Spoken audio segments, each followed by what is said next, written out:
ఇక జిల్లా పరిధిలోనే టీచర్ల సర్దుబాటు అని యొక్క ఆర్టికల్ అనేది ఈరోజు మనకి ప్రముఖ న్యూస్ పేపర్లో అయితే ప్రచురించడం జరిగింది. విద్యాశాఖలో మొదలైన విభజన ప్రక్రియ నెలాఖరులోగా పూర్తి చేసేందుకు ఏర్పాట్లు, ప్రభుత్వ మార్గదర్శకాలు జారీ అని యొక్క ఆర్టికల్ యొక్క ముఖ్య ఉద్దేశం. అయితే ఏంటని ఇన్ఫర్మేషన్ చూసుకున్నట్లయితే ఉమ్మడి శ్రీకాకుళం జిల్లా విద్యాశాఖలో విభజన ప్రక్రియ మొదలైంది.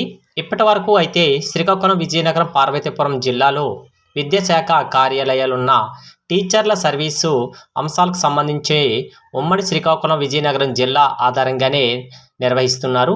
అవి నియామకాలు అవ్వచ్చు, బదిలీలు అవ్వచ్చు, సర్దుబాట్లు అవ్వచ్చు, డిఎస్సి, అలాగే పరీక్షలు, కొన్ని కౌన్సిలింగ్, అలాగే ఇలా అన్ని ప్రక్రియలు కూడా శ్రీకాకుళం, విజయనగరం జరిగేవి. ఈ విద్యా సంవత్సరం 2026-27కి చూసుకున్నట్లయితే కొత్త జిల్లాల ప్రాతిపదికన పాలన జరుగుతుంది. ఈ క్రమంలో తొలుత జిల్లా పరిధిలోని ఉపాధ్యాయులు సర్దుబాటు ప్రక్రియ చేపట్టనున్నారు. ఇందుకోసం శ్రీకాకుళం, విజయనగరం, పార్వతీపురం జిల్లాల విద్యాశాఖ 7 ఏళ్లకు నోడల్ అధికారులుగా నియమిస్తూ రాష్ట్ర పాఠశాల విద్యాశాఖ అయితే ఆదేశాలు జారీ చేసింది. ఈ నెలాఖరు లోపల సర్దుబాటు ప్రక్రియ పూర్తి చేస్తే జూన్ లేదా జూలైలో పునర్విభజన జిల్లాల ఆధారంగా అయితే ఈ విద్యాశాఖ పాలన అనేది కొనసాగుతుంది. ఉమ్మడి శ్రీకాకుళం జిల్లాలోని రాజాం నియోజకవర్గంలో రాజాం, అలాగే వంగర, సంతకవిటి, రేగిడి మండలాలు విజయనగరం జిల్లాలోని విద్యాశాఖ కార్యాలయంలో విలీనం కానున్నాయి.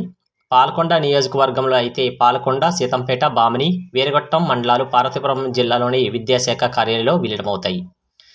జిల్లాలో చూసుకుంటే 2612 ప్రభుత్వ పాఠశాలలో 1 నుంచి 10వ తరగతి వరకు అయితే 159,638 మంది విద్యార్థులు చదువుతున్నారు. ఉమ్మడి జిల్లాలో 13,000 మందికి పైగా ఉపాధ్యాయులు కూడాను పనిచేయడం జరుగుతుందని ఈ యొక్క ఆర్టికల్ అయితే ప్రస్తుతం జరుగుతుంది. అయితే ఈ యొక్క కొత్త జిల్లాల పునర్విభజన చట్టం అమల్లోకి వచ్చింది కాబట్టి ఏ మండలాలు అనేది ఏ జిల్లాలకు వస్తాయి అనేది ఇందులో ఇన్ఫర్మేషన్ అనేది ఉంది. రాజాము, పాలకొండ నియోజకవర్గాల్లో ఉన్న సుమారు 4,000 మంది ఉపాధ్యాయులు కొత్త జిల్లాల ప్రాతిపదికన సర్దుబాటు చేసేందుకు విద్యాశాఖ గెజిట్ జారీ చేసింది. సర్దుబాటు అయితే ఏ రకంగా జరుగుతుందని చూసుకున్నట్లయితే స్కూల్ అసిస్టెంట్లను డివిజన్ స్థాయిలో సర్దుబాటు చేస్తారు. ఉమ్మడి జిల్లాల ఆధారంగా చేస్తే పక్క డివిజన్లోనే కేటాయిస్తారు. అవసరాన్ని బట్టి సెకండరీ గ్రేడ్ టీచర్ను అదే మండలం లేదంటే పక్క మండలాల్లో సర్దుబాటు చేస్తారు. గ్రేడ్ 2 హెడ్ మాస్టర్ను చూసుకున్నట్లయితే జోనల్ స్థాయిలో కేటాయిస్తారు. 40 నుంచి 50 మంది లోపున విద్యార్థులున్న మోడల్ ప్రైమరీ స్కూళ్లకు 3 పోస్టులు కేటాయిస్తారు. వీరి సీనియారిటీ ఆధారంగానే అదే మండలంలో కానీ పక్క మండలంలో కానీ సర్దుబాటు చేస్తారు.